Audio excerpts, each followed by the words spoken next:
I'm a 22-week New York Times bestseller. I would have never been a New York Times bestseller because I didn't care until I asked my publisher, just like curiosity. I'm like, hey, like I'm doing a book, like what's it take? And he looked me dead in the eye and he's like, you'll never make it. Oh, tell me again. Okay. I know. And like, that was it. And I wasn't mad at him. I was like, oh, but thanks for giving me a challenge. I figured that one out and I broke every record in the book. And so I think it's just, I'll go back to something I said earlier. I just really, now in hindsight, it's easy to see. I didn't see it at the time, but I really get that it's just a series of my choices, right? Like, and I use my son as an example. Like if I walk home and I walk in the door and we're playing or we do something and I do something to upset him and he tells me he's upset. Well, as a father, I have two choices. I can continue to upset him or I can hear him and choose a different option. And it's so easy with him because I would never choose the first option.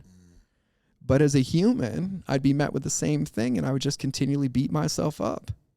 I'd have guilt and shame and fault and blame. Oh, you're such a failure. You should have gone to them. I'd should myself to death. And I'm like, I would never do this to my son. So you know what my shaman told me to do?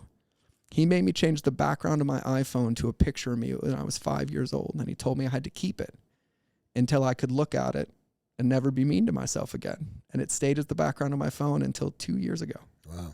And so every time I picked up my phone, the hundreds of times a day, I got to see my son, but I got to see me at his age. And it's really hard to have a negative thought. It's really hard to be like, oh, you're such a failure. And so I just use my environment to remind me of my greatness. Pink for me is a reminder of my choices as a father, not for you. Relationships Beat Algorithms are a reminder for the people who stood for me when I couldn't. I don't do it for business. I do it for me. It just so happens to make me money. And so my whole world, everything, my friendships, the way I pour into people, I do that to hold me accountable because that's how I stay sober. And sobriety for me is choosing my heart and not my story. It's choosing today. It's choosing this, not, oh, I shouldn't be here. Oh, this happened to me. No, those moments don't help me right now. They don't. And so I just keep trying to choose it, man. How often do you have them moments? On average, probably 367 times a day. Sometimes less, sometimes more. How'd you deal with them? The big ones. The big ones, so I created a model for me, right? So what I've learned about trauma, what I've learned about triggers, I've experienced a lot of them, right? Is that what really happens is when I'm triggered or when I'm in trauma is that all logical thinking goes out the window because I'm in an emotional state of fear.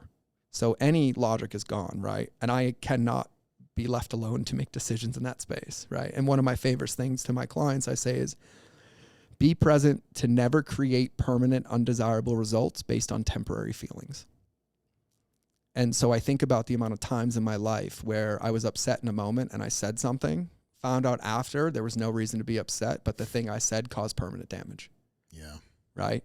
And there's a reason I have 2 ears and one mouth. And the moment I remember that, I tend to keep myself out of trouble. And so I have to be clear of how I'm feeling and what's happening in my vehicle and what's happening in my body. And so when there are big triggers that are coming, I'm not going to be able to work. I'm not going to be able to go in and write emails. I'm not going to be able to go coach a client. I need to handle it.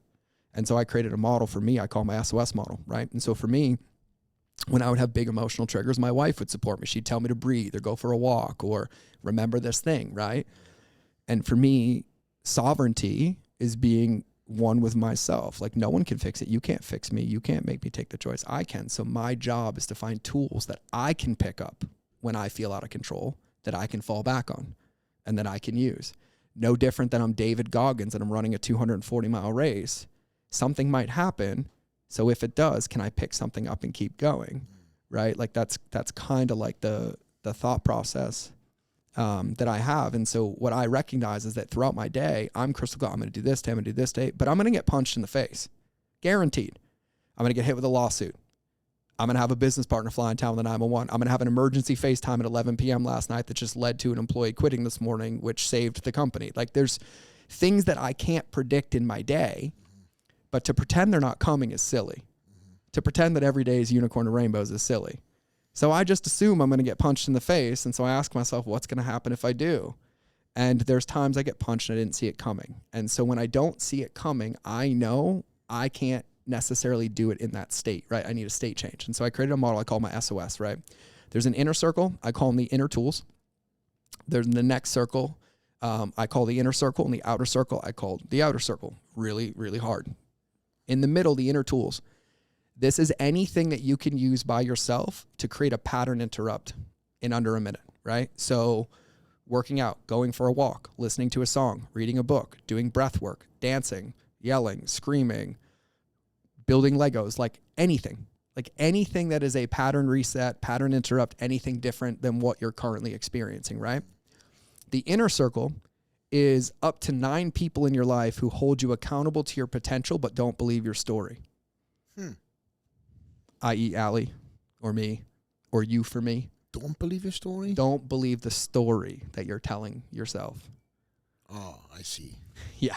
Like most of our side conversations. Yeah, when I come to you and I'm like, Flex, I don't have it in me. I can't figure it out. I've never done this before. And you're like, all right, fucker. Yeah. Okay, right. I got you. Yeah. I thought you meant, just to clarify, I thought you meant like, hey, I'm going to achieve this. No. The story and like when I'm triggered and I call you. Yes, I got you. You don't placate me. Yeah. You hold me accountable. Got you. Right? That's the 9 people. That's the 9 people. And I'm going to explain how this works in environmental design.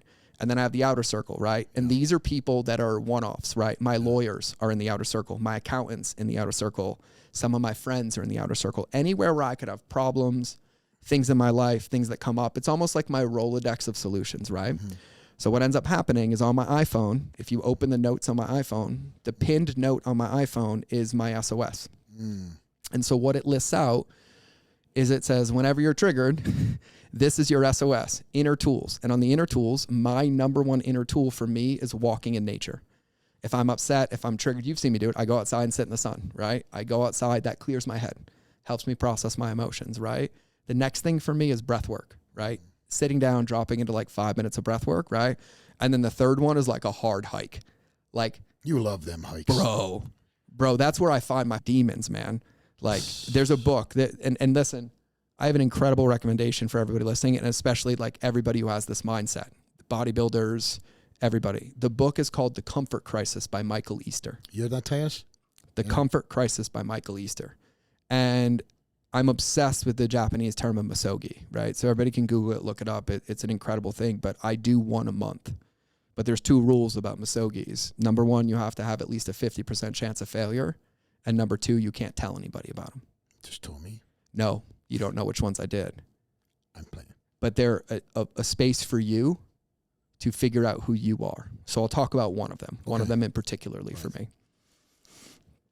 When I get really triggered, like the bad stuff, when I have triggers come up around like combat or death or those ones, like the only thing that really helps me is space and nature.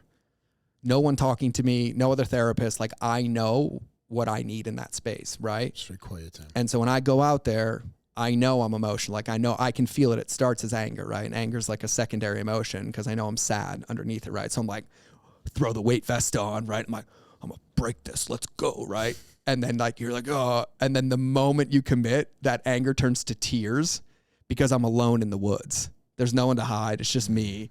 And then it's just like this release, right? And sometimes it comes at a mile or 2 or 5, but I know everybody listening to this has had this moment.